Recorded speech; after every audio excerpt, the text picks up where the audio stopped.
بسم اللہ الرحمن الرحیم۔ ایک برتن کو برف سے بھر لیں اور اس کو پنکھے کے سامنے رکھ دیں، گرمی سے چھٹکارا مل جائے گا۔ بھاپ سے ہاتھ جل جائے تو متاثرہ جگہ پر آلو کے ٹکڑے کاٹ کر ملیں۔ گنے کے رس کو ٹھنڈا کر کے اس میں ادرک ڈال کر پی لیں، گرمی کا احساس ختم ہو جائے گا۔ پیٹ میں ہر وقت گیس رہتی ہو تو میتھی کے بیج کو کھا لیا کریں۔ تولیہ گیلا کر کے کھڑکی پر لٹکائیں اور پنکھا چلا دیں تو تولیہ سوکھنے تک کمرے میں ٹھنڈک رہے گی۔ زیرے کو بھون کر کھانے سے منہ کی بدبو دور ہو جاتی ہے۔ کمرے میں حبس کا احساس ہو تو ٹھنڈا خربوزہ کاٹ کر رکھیں، کمرے میں ٹھنڈک رہے گی۔ ناریل کھاؤ، ہڈیاں مضبوط ہوتی ہیں۔ جسم کو گرمی لگ رہی ہو تو فالسے والا شربت بنا کر پی لیں اور پھر نہا لیں، 7 گھنٹے تک بدن کو گرمی نہیں لگے گی۔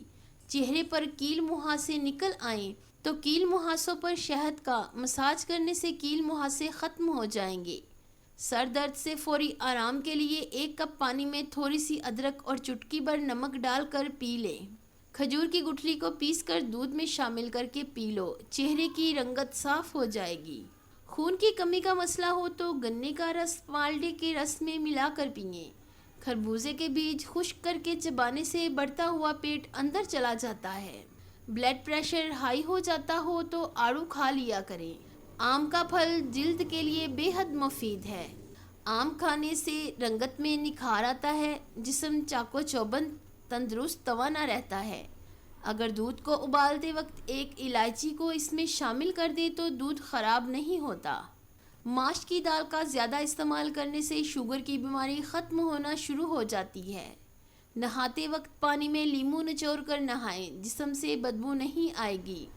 ہفتے میں 1 مرتبہ اپنے بالوں کو کچے دودھ سے ضرور دھو لیا کریں۔ آپ کے بال صحت مند توانا نظر آئیں گے اور جلدی سفید بھی نہیں ہوں گے۔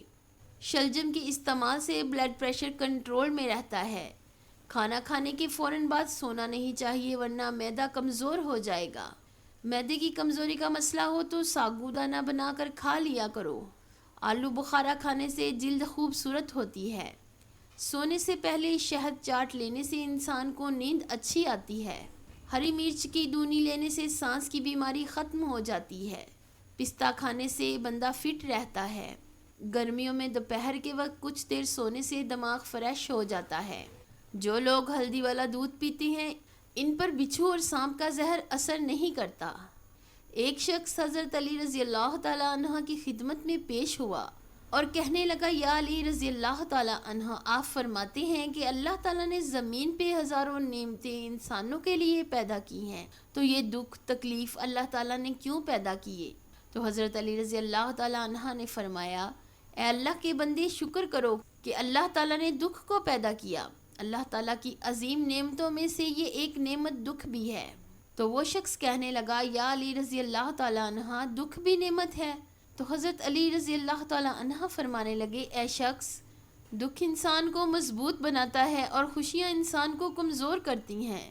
اللہ تعالیٰ جس انسان کو نوازنا چاہتا ہے، عظیم مقام دینا چاہتا ہے، تو اسے تکلیف، دکھ اور درد کی راہ بخشتا ہے تاکہ وہ مضبوط بن کر اتنا سیکھ لے کہ اپنی منزل تک جا پہنچے۔